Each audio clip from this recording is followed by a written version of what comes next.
Para el estudio de hoy que hemos titulado Las innecesarias lágrimas de Egipto, el libro de Éxodo nos mostrará datos interesantísimos que servirán para aprender lecciones muy valiosas.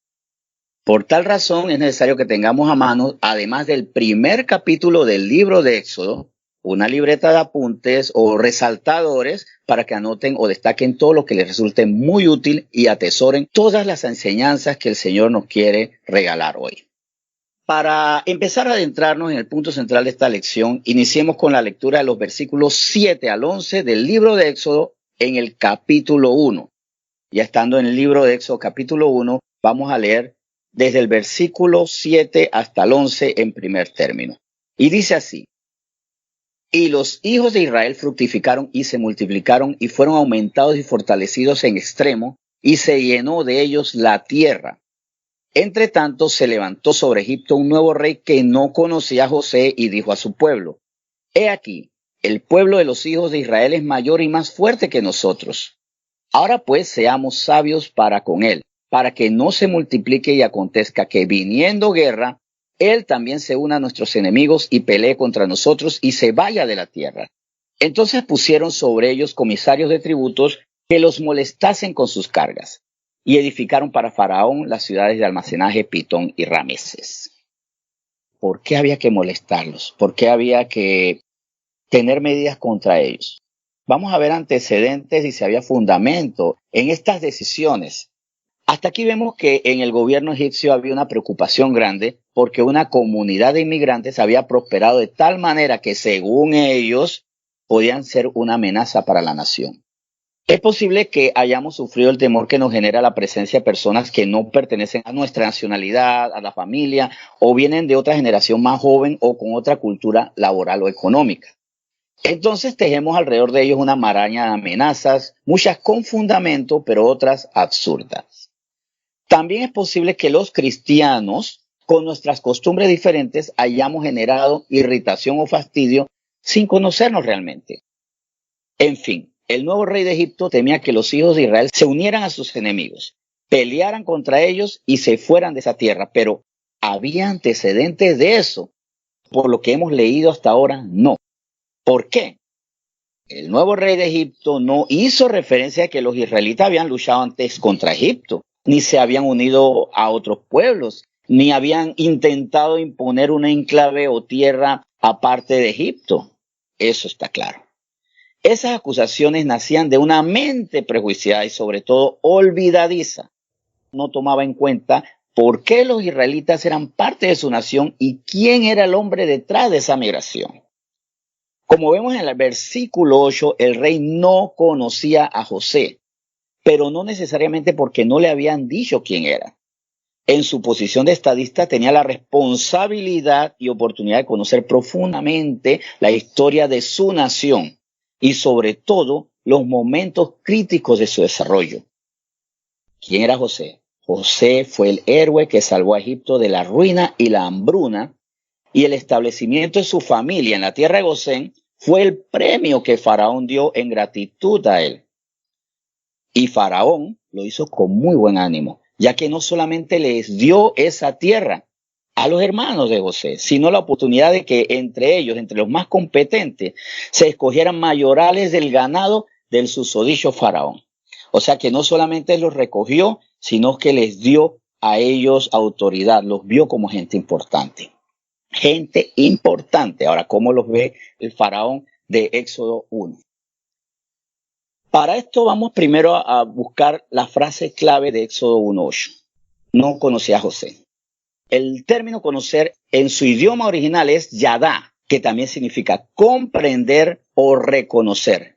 Es decir, que evidentemente Faraón debía saber quién era José, pero no quería reconocer o comprender su legado. Y quien decide ignorar el beneficio recibido en el pasado, mira la molestia real o imaginaria del presente. Además, es evidente que Faraón no había aprendido nada de Israel, y peor aún del Dios de Israel. Ignoró al verdadero Dios y siguió detrás de su equipo de falsos dioses, que ni dieron sabiduría para afrontar los 7 años de hambruna, y peor aún, fueron derrotados en las 10 plagas por Jehová. El ingrato faraón de Éxodo 1 prefirió borrar el legado de José y la evidencia del Dios que se mostraba en los hijos de Israel y emprendió un plan para destruirlos. Y ese plan está escrito en el versículo 16 de Éxodo 1, cuando dice: cuando asistáis a las hebreas en su parto y veáis el sexo, si es hijo, matadlo, y si es hija, entonces viva. Para bendición de las perspicaces parteras, ellas fueron temerosas de Dios y no de Faraón.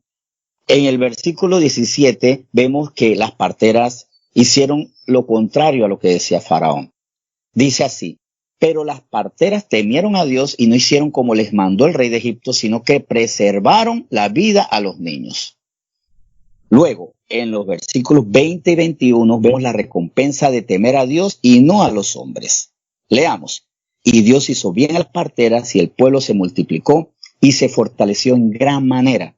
Y por haber las parteras temido a Dios, Él prosperó sus familias. Miren, esta palabra también nos alienta a los tiempos actuales. Cabe la oportunidad para alentarlos a que sigan ustedes sosteniendo por la fe las promesas, no solo para ustedes, sino para sus familias. Por esas parteras, sus familias fueron prosperadas. Por ese fruto de su acto de fe, no solamente fueron prosperadas sus familias, sino todos los israelitas. ¿Por qué? Porque en ese interín es salvado Moisés de las aguas. Moisés, quien sería luego el líder que Dios usó para liberar a su pueblo. Muchas lecciones podemos extraer de esta historia. Egipto tuvo de primera mano la oportunidad de conocer a Jehová, pero su entendimiento estaba nublado por la fascinación que tenían por sus ídolos. Como muchas personas actualmente que pueden conocer a Dios a través del pueblo, de su pueblo que somos nosotros, pero tienen su entendimiento nublado porque están fascinados con sus ídolos. Egipto pudo haber sido insertado por medio de la fe en el plan de Dios, pero su incredulidad los apartó y peor aún, les hizo sufrir las consecuencias de intentar destruir a su pueblo. Porque así lo escribió Zacarías, tal cual como lo escribió el profeta Zacarías en el 2º capítulo de su libro, exactamente en el versículo 8. Dios es sumamente celoso de su pueblo y no admite que le hagan daño.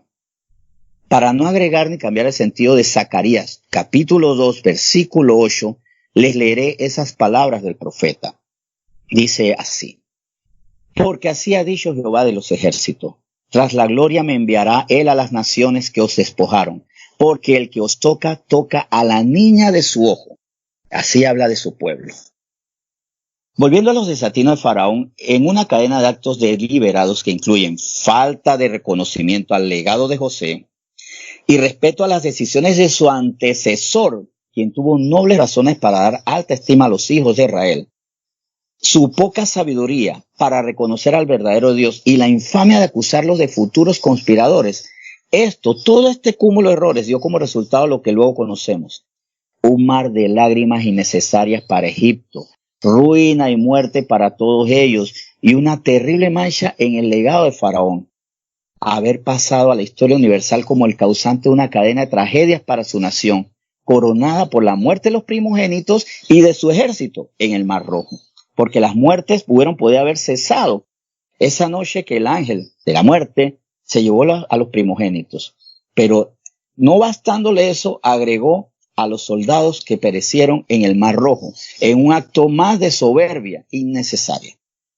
Haciendo un paralelo con los cristianos, nosotros somos injertados en el mundo para que los incrédulos vean al Dios verdadero. De hecho, nosotros conocimos al Padre, el Hijo y el Espíritu Santo por medio de hijos de Dios, que nos anunciaron las virtudes de aquel que nos trasladó a todos nosotros de las tinieblas a su luz resplandeciente, y que además con sus testimonios de vida, los testimonios de esos hijos de Dios, nos permitieron percibir que el Señor es verdadero. Lamentablemente, muchos incrédulos nos perciben a nosotros como enemigos y erróneamente los juzgamos o odiamos. Ahí es que nos equivocamos los cristianos. Pero es que ellos están cegados por sus ídolos y muchas veces han cometido el error de no ver la luz de Cristo en nuestras vidas. Nos ven como amenazas, como si nuestro único ánimo fuera hacerles guerra, aliarnos con sus enemigos o plantar banderas en sus vidas, cuando lo único que nos anima es sembrar al Salvador en sus destinos. Más que combatir con ellos, debemos considerar que la oscuridad del enemigo los hará olvidar el bien que los hemos hecho o podemos brindarles. En lo menos grave de los casos, ¿cómo nos ven? Como aguafiestas, aburridos, reprimidos, beatos o criticones. Pero aún peor, muchos nos ven como un peligro, como elementos disociadores, como perturbadores, como enemigos.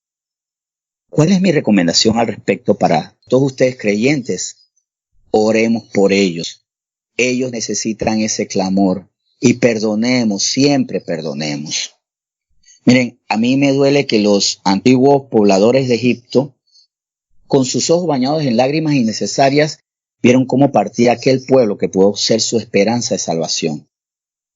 Yo también lamento que las mentes más brillantes y poderosas de la época, estamos hablando de Faraón y su equipo de sabios, de consejeros, se equivocaron.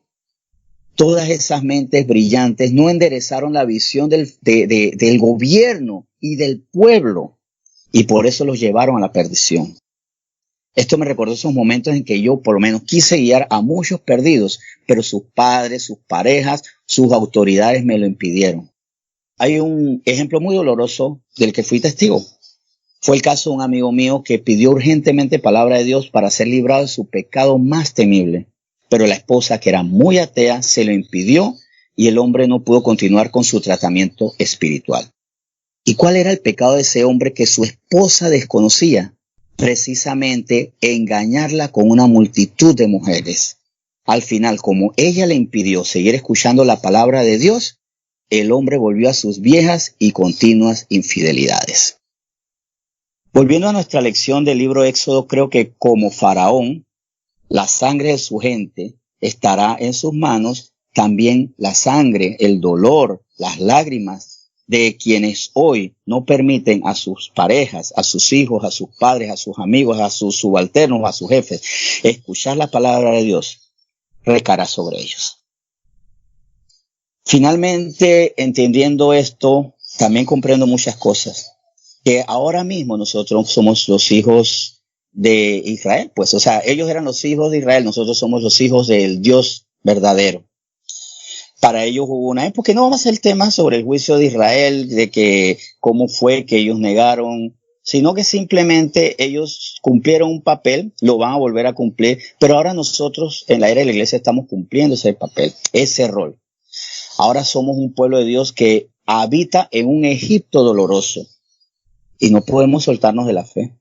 No podemos soltarnos ni de la fe, ni del amor, ni de la constancia, para sacar a muchos de esa zona desesperante y de muerte.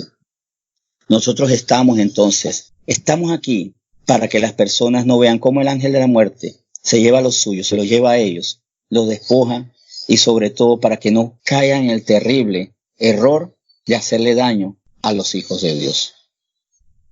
Vamos a reflexionar sobre eso. Vamos a darle gracias al Señor porque tocó nuestro corazón y el día que Jesús tocó a nuestra puerta, nosotros le abrimos, Él entró a nosotros para darnos de cenar diariamente. Vamos a orar entonces. Señor, muchas gracias por tu palabra.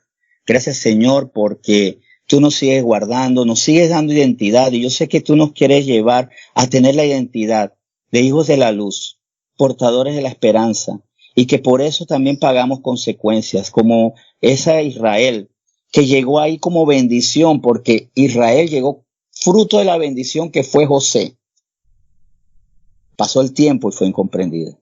Nosotros donde vamos somos bendición, pero muchas veces somos incomprendidos y nos ven como disociadores, como problemáticos, como aguafiestas, como aburridos, como la mala noticia.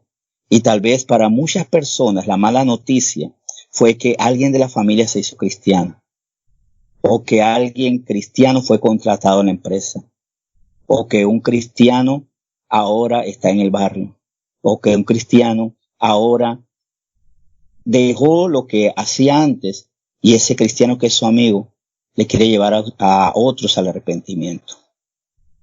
Siendo portadores de la verdad, para muchos somos mala noticia. El Señor tiene celo de nosotros. Como la niña de sus ojos nadie nos tocará. Más bien oremos por esas personas que no comprenden. Oremos por misericordia para ellas. No los juzguemos. Que el Señor les muestre y que por medio de lo que el Señor hará, ellos también vean la gloria de la salvación. Gracias, Señor, por este tema. Gracias por seguir guardándonos, cuidándonos. Bendito sea tu nombre y gracias por recordarnos a través de Éxodo 1, del libro de Éxodo. Gracias por seguir mostrándonos tal vez las cosas que estamos viviendo, estamos sufriendo y nos hacen a nosotros a veces decaer. Gracias, Señor, por hacernos hijos, por ser nuestro Padre. En nombre de tu amado Hijo Jesús. Amén.